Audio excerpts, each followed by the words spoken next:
Well, I thought Cade really set the tone really early and took the momentum from the first inning and really had a solid first inning, played really good defense, had really competitive at-bats offensively, and just a team full of Davids. I mean, you look at what Reggie said it best in our meeting at the end. Godman coming in at the end. I mean, the guy hadn't thrown, facing Giant. He hadn't thrown in a while, come in and did what he did. And Sebastian, buying his time, getting a pinch hit here everywhere, and all of a sudden Brett Squires gets hit the other day and breaks his hand. He comes in. I think our kids were more excited for those two guys than they were winning the game. And that's the culture of our team. They care for each other so much, and I'm really proud of them. Hats off to Notre Dame. I mean, they had a really good club. Navigating through their lineup is tough. So it's here we are. Skip, was tonight an example of where Oklahoma showed all phases of its game, of what got you here? And how important was it when you got to this stage that you remain yourselves, that you remain the team that? Yeah, I mean, that's our identity, is to try to create as much chaos as we can on the offensive side. And our pitching's gotten a little bit better every time we went out. And I think our offense has really helped our pitching. It's kind of helped those guys just continue to attack, and our defense has gotten better. We talk about getting better weekly. What was the second question you asked? How important it was that once you got here. Yeah, I said it in the first press conference. I can remember Coach Greedo talking about the team that gets the most comfortable when they get here, they play good. And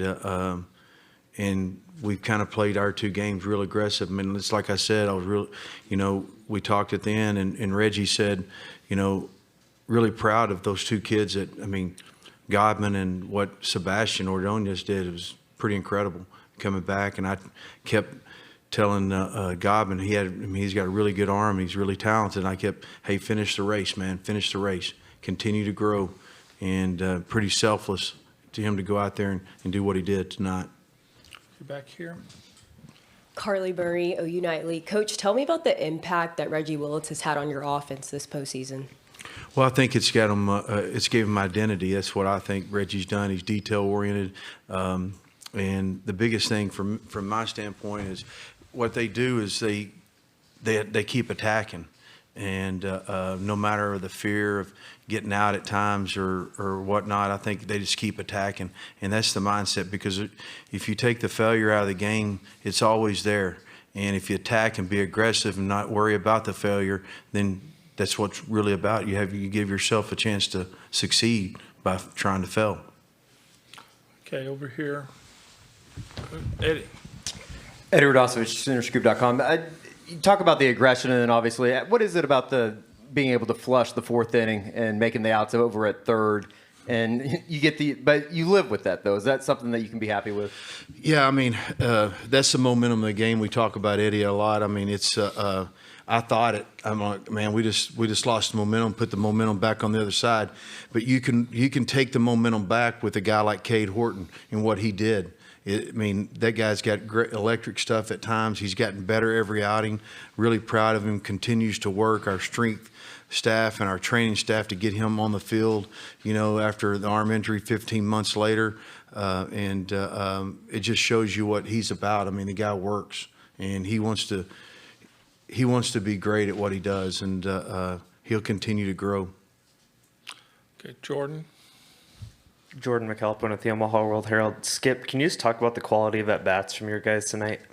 Yeah, we talk about that a lot, is trying to separate balls from strikes and putting the ball in play and just trying to beat an infielder with two strikes. Just beat an infielder with two strikes, put the ball in play, make those guys play catch across the way, and they did a great job with it tonight. I mean, Notre Dame's a lot like us, and it's after watching film and studying through all that deal, you could see it, and we knew it going into it, and we made some plays and kept it going. Got some big two strike hits, 2 out hits.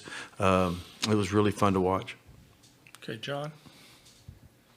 Hey, Skip. John Hoover, All Sooners. We saw it last week. We saw it again this week. Guys attacking the baseball in the air, flipping, irregardless of safety. They're going into the dugout. They're going into the bullpen. When you've got athletes all over the field like that making plays, can you describe how that settles down your pitcher maybe and gives other guys confidence to do the same thing? Yeah, they know that they're going to put whatever they had to do to make a play. What he did was incredible. I mean, it was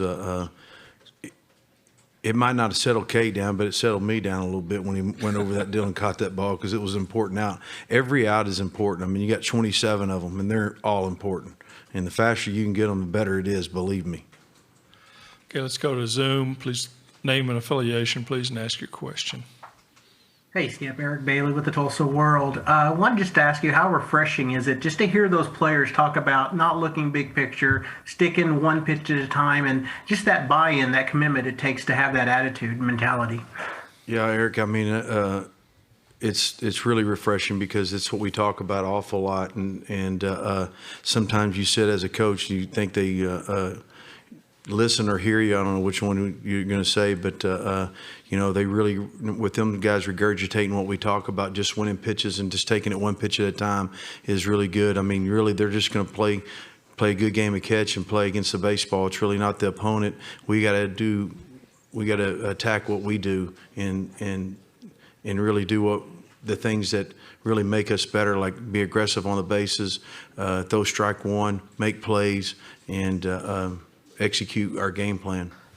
With the position that you're in, how big is it to get an extra day of rest? You're not, you don't have 1 day of rest, but you have 2 days now of rest, and you're not playing till Wednesday.